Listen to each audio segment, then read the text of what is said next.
हैं कि राजा भागे, यह सब सच लगने लगेगा। नज़ारे इतने सुंदर हो जाते हैं कि हम अक्सर भूल जाते हैं कि हम जा कहाँ रहे हैं। चारों तरफ ग्रीनरी से सजे पहाड़ और उनसे बहती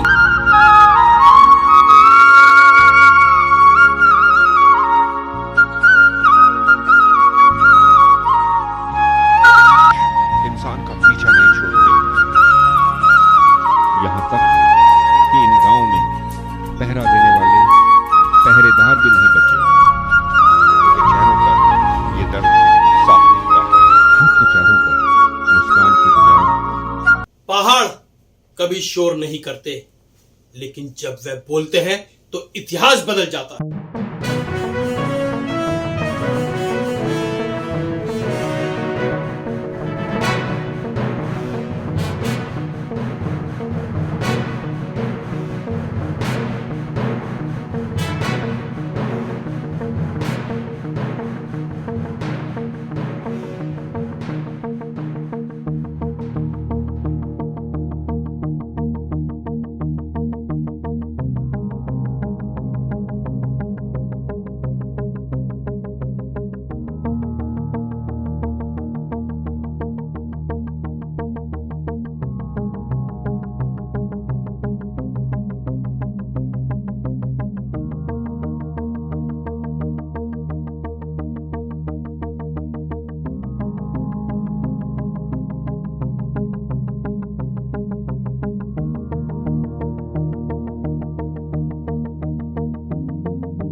लोग देवभूमि कहते हैं, लेकिन जिसे अपना हक पाने के लिए सड़कों पर उतरना पड़ा। अस्सलाम वालेकुम, नमस्कार, सत श्री अकाल।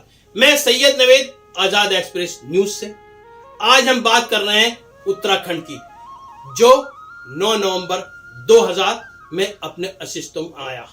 लेकिन इस तारीख तक पहुंचने की कीमत क्या थी? आजादी के बाद यह क्षेत्र उत्तर प्रदेश का हिस्सा बना। फैसले लिए जाते थे लखनऊ में और इंतजार किया जाता था यहां। इन पहाड़ों में महिलाएं सिर पर घास लेकर चढ़ाई चढ़ती हुई, बच्चे टूटी स्कूल बिल्डिंग में पढ़ते हुए। यहां सड़कें नहीं थी, अस्पताल नहीं थे, रोजगार नहीं था। और फिर धीरे धीरे गांव खाली होने लगे।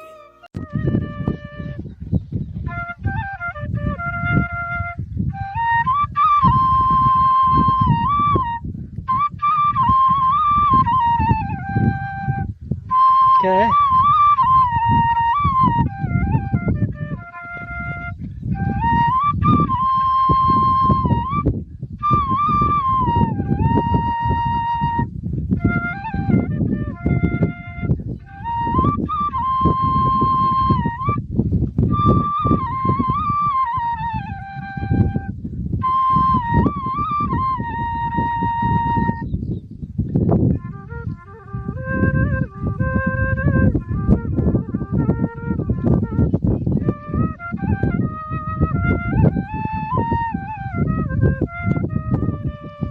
पलायन।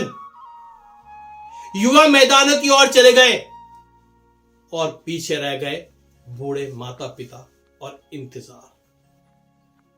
पहाड़ सिर्फ उपेक्षित नहीं था, पहाड़ सिर्फ उपेक्षित नहीं था, वह घायल भी था। जब पेड़ कटने लगे तो पहाड़ की महिलाओं ने इतिहास रच दिया।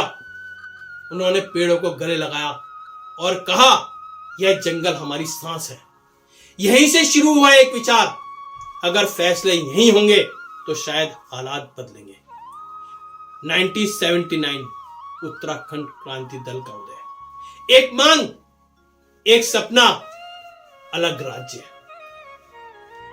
1994 आंदोलन अब सिर्फ आवाज नहीं रहा। उत्तराखंड राज्य का आंदोलन अब सिर्फ आवाज नहीं रहा, यह लहर बन चुका था। खटीमा 1 सितंबर 1994।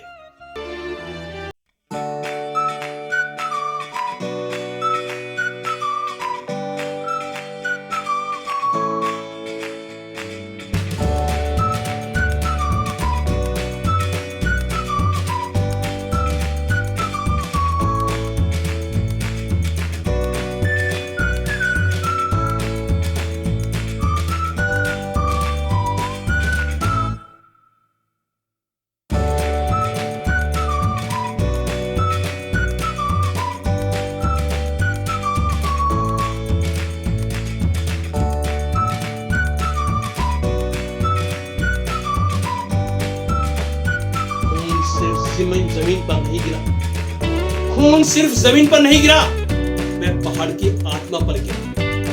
राजपूत कांड 2 अक्टूबर 1994।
उस रात लोकतंत्र भी शर्मिंदा था, लेकिन उस रात एक चीज नहीं मर पाई, आंदोलन। 1998 दिल्ली की सरकार बदली, दिल्ली की सत्ता बदली और पहाड़ की आवाज आखिरकार संसद तक पहुंची गई। अगस्त 2000 विधेयक पारित। 9 नवंबर 2000 को भारत के नक्शे पर एक नया राज्य उभरा, उत्तरांचल। 2007 में इसका नाम रखा गया उत्तराखंड। 4 धाम सड़क परियोजना, देहरादून शहर, पर्यटन, राज्य बना, विकास आया, सड़कें बनी, लेकिन फिर केदारनाथ 2013 प्राकृतिक आपदा।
जिसने पूरे प्रदेश को हिला दिया, एक ऐसी आपदा जिससे सुनकर आत्मा तक सिहर गई। लेकिन सवाल आज भी वही है, क्या पहाड़ सुरक्षित है? क्या पलायन रुका? उत्तराखंड अभी भी संघर्ष कर रहा है, विकास और प्रकृति के बीच संतुलन के लिए। उत्तराखंड सिर्फ एक राज्य नहीं, यह एक सबक है। जब जनता ठान ले तो भूगोल बदल जाते हैं। 9 नवंबर 2000 सिर्फ एक तारीख नहीं, यह पहाड़ की जीत है। और याद रखिए, पहाड़ चुप जरूर रहते हैं, लेकिन कभी झुकते नहीं हैं। यह एक संक्षिप्त स्टोरी उत्तराखंड पर, यह एक सीरियल के रूप में बन रही है, जिसमें उत्तराखंड की संस्कृति, भौगोलिक स्थितियां, पहाड़ से होता पलायन और राजनीति। और पिछले 25 वर्षों में उत्तराखंड राज्य को बने हुए पूरे 25 वर्ष हो चुके हैं। पिछले 25 वर्षों में देवभूमि उत्तराखंड ने क्या खोया और क्या पाया के ऊपर एक विस्तृत सीरियल बन रहा है। आप सबसे उम्मीद करता हूं इस सीरियल के लिए सभी लोग हमें कमेंट करें, जरूर बताएं क्या यह हमारा प्रयास सही है। और चैनल को सब्सक्राइब करें, लाइक करें, शेयर करें और कमेंट में जरूर बताएं कमेंट करके। ये एक छोटी सी झलक है जिसके ऊपर हम ये सीरियल बना रहे हैं। धन्यवाद।